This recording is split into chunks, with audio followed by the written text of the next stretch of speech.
আমরা চেষ্টা করছি ডেমোক্রেটিক ওয়েতে গণতান্ত্রিকভাবে যতগুলো মতামত এসেছে এখনো পর্যন্ত আমাদের কাছে দেশি বিদেশিদের কাছ থেকে কয়েকশো মতামত এসেছে, এই মতামত অ্যাকোমোডেট করার চেষ্টা করেছি। সম্প্রতি একটি রাজনৈতিক দল আমাদেরকে একটি সংবাদ সম্মেলন করে কিছু পরামর্শ দিয়েছেন, আমরা সেগুলো আমলে নেওয়ার চেষ্টা করেছি। অর্থাৎ আমরা চাই যেই লাইসেন্সিং স্টেজগুলো আমরা সেগুলোকে দিয়ে ব্যবস্থা সহজ হয়।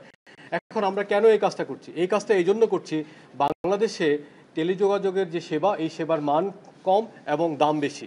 যদি মান বাড়াতে হয়, অর্থাৎ ইন্টারনেটকে গ্রাহক পর্যায়ে, গ্রামগঞ্জ থেকে শহরের গ্রাহক পর্যায়ে ভালো করতে হয়, স্পিড বাড়াতে হয়, তাহলে আমাদেরকে দুটো কাজ করতে হবে।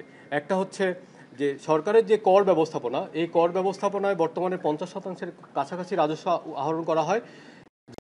এখানে এখনই বড় ধরনের সিদ্ধান্ত নিলে সরকারের রেভিনিউ শক আসতে পারে, সেজন্য আমরা সিদ্ধান্ত নিয়েছি আমরা সেই পথে না হেঁটে বরং যারা এই লাইসেন্স থেকে অন্যায়ভাবে টোল কালেক্ট করছে আমরা তাদেরকে রিমুভ করে দিব।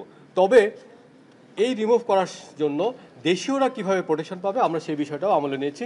সেজন্য আমরা প্রতিটা স্তরে দেশীয়দের স্বার্থ সুরক্ষার জন্য একটা ক্যাপিং, আন্তর্জাতিক মালিকানার একটা ক্যাপিং তৈরি করে দিয়েছি। এটা পাশাপাশি রেখেছি যে প্রতিটা লাইসেন্স স্তরে দেশীয় কোম্পানিগুলো শতভাগ মালিকানার কোম্পানি প্রতিষ্ঠা করতে পারবে। আর যদি কোনো বিদেশি প্রতিষ্ঠান আসে সেই লেয়ারে বলেছি যে 15 থেকে 20% মালিকানা আমাদের দেশীয়দের জন্য সংরক্ষণ করতে হবে। আর মাঝখানের যে ইনফ্রাস্ট্রাকচার লেয়ার, সেখানে আমরা বলছি 50 থেকে 60% বা আলোচনা সাপেক্ষে তার কিছুটা বেশি আমরা বিদেশিদেরকে সর্বোচ্চ বিনিয়োগ হিসাবে দিব, যেহেতু এখানে অনেক বেশি বিনিয়োগের প্রয়োজন হয়। সেখানে আমরা 20% আমাদের স্বার্থ সংরক্ষণ করতে যাচ্ছি।